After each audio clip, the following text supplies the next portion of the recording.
Sir account बनाने के कुछ नुकसान भी है क्या? नुकसान नहीं, नुकसान मैं नहीं बोलूंगा, पर अकाउंट्स के कुछ एक लिमिटेशंस है। जैसे हमारी भी कुछ लिमिटेशंस होती है कि हम फ्लाई नहीं कर सकते, सिमिलरली अकाउंट्स की भी कुछ एक लिमिटेशंस होती है। सबसे पहले जो लिमिटेशन है वो है it is not fully exact, it is often influenced by the personal judgement. जैसे जैसे आप आगे बढ़ोगे आपको मालूम चलेगा। सपोज करो कि मैंने एक लैपटॉप लिया 1 लाख रुपए, कितने का लैपटॉप लिया? 1 लाख रुपए का लैपटॉप लिया। अब जब मैं अकाउंट बनाता हूं तो मुझे एस्टिमेट करना पड़ेगा कि ये लैपटॉप कितने साल चलेगा, 2 साल, 5 साल, 10 साल।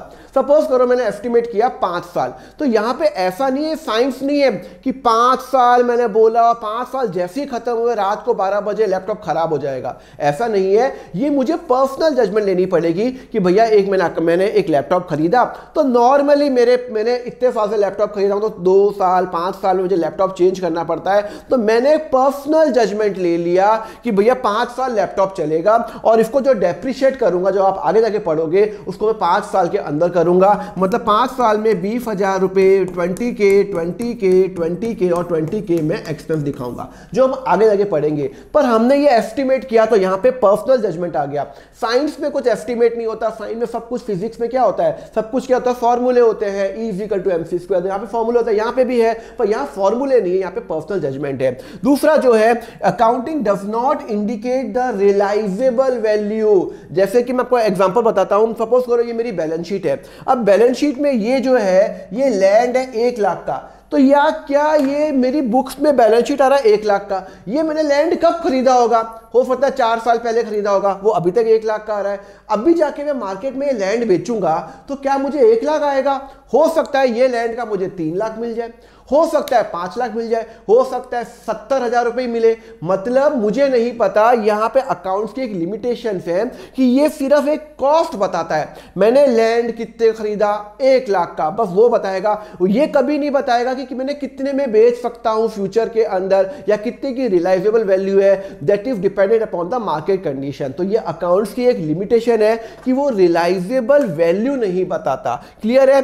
थर्ड है, it ignore the qualitative information. Qualitative information का मतलब होता है कि सपोज करो कि मैंने 2 एम्प्लॉय हायर किए, एक मैंने हायर किया कोई नॉर्मल कॉलेज से ग्रेजुएट, और एक कंपनी ने हायर किया एक IIM से ग्रेजुएट। बट ऑब्वियस अगर अपन सब कुछ सेम माने, सब क्वालिटी सेम है, ऑनेस्टी और सब कुछ सेम है, दिमाग विमाग सब सेम है, बस इसकी डिग्री ज्यादा है और इसकी नॉलेज ज्यादा है, इसकी एक्सपर्टाइज ज्यादा है, तो बट ऑब्वियस ये कंपनी, अगर मैं एज्यूम करूंगा, वो ज्यादा जल्दी ग्रो कर सकती है, बिकॉज इनमें ज्यादा दिमाग होता है, ज्यादा फटाफट ये अपने प्रोसेस करता है मैथमेटिकल स्किल। मैं हाइपोथेटिकल का एग्जांपल ले रहा हूं, तो यहां पे ये अकाउंट्स नहीं बताता। अकाउंट्स क्या बताता है? इसकी सैलरी है सपोज करो 20,000 रुपए, और अकाउंट बताएगा इसकी सैलरी है 50,000 रुपए, बस ये बताएगा। अकाउंट्स ये नहीं बताएगा कि इस बंदे में क्या क्या क्वालिटीज है। जैसे कोई कंपनी में कोई चेयरमैन आ जाए, जो यूएस का बहुत बड़ा चेयरमैन बिल गेट्स हो गया, एलन मस्क हो गया, वो आ जाए, तो अकाउंट्स ये नहीं बताता। अकाउंट बताता है भैया आया, इनकी सैलरी कितनी है। तो ये क्वालिटेटिव इंफॉर्मेशन क्या करता है?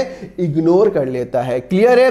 एंड फोर्थ है, it is based on the historical cost. Historical cost ये क्या होता है सर? देख, हिस्टोरिकल कॉस्ट का मतलब होता है कि जो मैं आपको पहले ही बताया था कि अकाउंट्स में जो भी हम चीज रिकॉर्ड करते हैं वो हम कॉस्ट पे रिकॉर्ड करते हैं। सपोज करो ये लैंड है, मैंने 2015 में 1 लाख रुपए का लिया, तो ये भैया बैलेंस शीट में हमेशा 1 लाख रुपए का ही दिखेगा। मतलब 2015 में लिया, 9 साल हो गए, और अभी भी बैलेंस शीट में लैंड कितने का है? 1 लाख। अब आप भी मानो कि यार मैंने लैंड कब लिया? 2015 में 1 लाख का, तो यार अभी उसकी वैल्यू कम से कम 3 लाख तो होनी चाहिए, 2 लाख तो होनी चाहिए, पर अकाउंट्स क्या बता रहा है? 1 लाख बता रहा है। तो ये ना एक रियलाइजेबल वैल्यू बताता है, और ये हिस्टोरिकल कॉस्ट पे बेस है। समझ में आया? तो हाँ, आजकल अब नए AS आ गए हैं जिसमें अपन रियलाइजेबल वैल्यू पे दिखा सकते हैं, पर एक्चुअली कितना मिलेगा वो अकाउंट्स नहीं बताता। क्लियर है? समझ में आया? चलो, अकाउंटिंग ऑल्सो में lead to a window dressing. क्या आप कभी जो शॉपिंग करने कभी दुकान पे गए हो? हाँ सर, शॉपिंग करने तो बहुत बार गया हूं सर। तो अगर आप बहुत बार गए हो शॉपिंग करने तो आपने देखा होगा कि मॉल में एक दुकान पे सबसे जो अच्छा जो स्टॉक होता है ना, वो आगे जो एक जो स्टैचू होता है ना, मैनिक्यून होता है, उनको पहना के रख देते हैं। तो वहां पे आप दुकान पे जाके देखते हो, अरे वाह अरे क्या ड्रेस है, और आप अंदर जाते हो दुकान पे और अंदर जाते हो देखते हो कुछ अच्छी ड्रेस ही नहीं है, जो अच्छी से अच्छी ड्रेस जो उन्होंने बाहर लगा दी, अंदर गए तो वो बेकार है। अकाउंट भी ऐसे ही करता है। अकाउंट क्या करता है, विंडो ड्रेसिंग कर सकता है, बाहर बाहर अच्छी पिक्चर शो कर देगा, वो शो कर देगा मेरे पास लैंड है, मशीन है, ड्राइंग एक्सेट्रा, ये दिखा दिया यहाँ पे लैंड है, पर भैया ये लैंड कहाँ पे है, इसकी वैल्यू क्या है, यहाँ पे ये जो लैंड है क्या इसके अगेंस्ट मैंने कोई लोन लिया हुआ है क्या, कोई लीगल केस हुए हुए हैं क्या। तो अकाउंट इसमें पूरी तरह से सक्षम नहीं है, यहाँ पे विंडो ड्रेसिंग कर सकता है। मैंने किसी बंदे को, मेरा 31 मार्च को मेरी सेल्स मेरे को सेल्स सारी क्लोज करनी पड़ती है। अब मुझे यहाँ पे दिखाना है कि मुझे 31 मार्च तक मैंने अभी तक सिर्फ 80,000 की सेल्स की है और अभी 1 लाख का मेरा टारगेट है। तो मैंने दोस्त को बोला ये काम करना, तो 31 मार्च को मेरा लिए एक ऑर्डर दे दे, मैं तेरे को सेल्स करता हूं 20,000 का, मेरी तो 1 लाख का टारगेट हो जाएगा। तो 1 अप्रैल को कैंसिल कर देना ऑर्डर। तो मतलब मैंने क्या किया, विंडो ड्रेसिंग कर ली, 31 मार्च को दिखा दिया, मेरे पास 1 लाख का सेल्स हो गई, पर हुई तो 80,000 की है, क्योंकि 20,000 का जो उसने सेल्स जो मैंने की है वो अगले 2 दिन में कैंसिल होने वाला है। पर ये मैं ऐसे क्या कर सकता हूं, अकाउंट्स के अंदर फ्रॉड कर सकता हूं। तो यहां पे ये विंडो ड्रेसिंग होती है, किस समझ में आया। तो that is called a window dressing, जहां पे आप बार बार अच्छी पिक्चर शो कर रहे हो पर अंदर क्या है, ऊंची दुकान फीका पकवान, ये भी होता है। क्लियर है। चलो, it is unsuitable for forecasting. Forecasting में ये अनसुटेबल होता है। अनसुटेबल का मतलब होता है कि भैया अकाउंट से फोरकास्ट नहीं कर सकता। सपोज करो कि ये मेरे पास है, तो क्या अकाउंट ये बता सकता है कि फ्यूचर में मेरे पास बैंक बैलेंस कितना होगा, फ्यूचर में कितना कैश होगा, फ्यूचर में मैं कितना प्रॉफिट कमाऊंगा, फ्यूचर में कितना लॉस होगा। अकाउंट्स ये नहीं बता सकता। अकाउंट्स क्या बता सकता है, जो हुआ है हिस्टोरिकल बेस पे, पिछले साल आपने क्या किया उसका बही खाता बता देगा।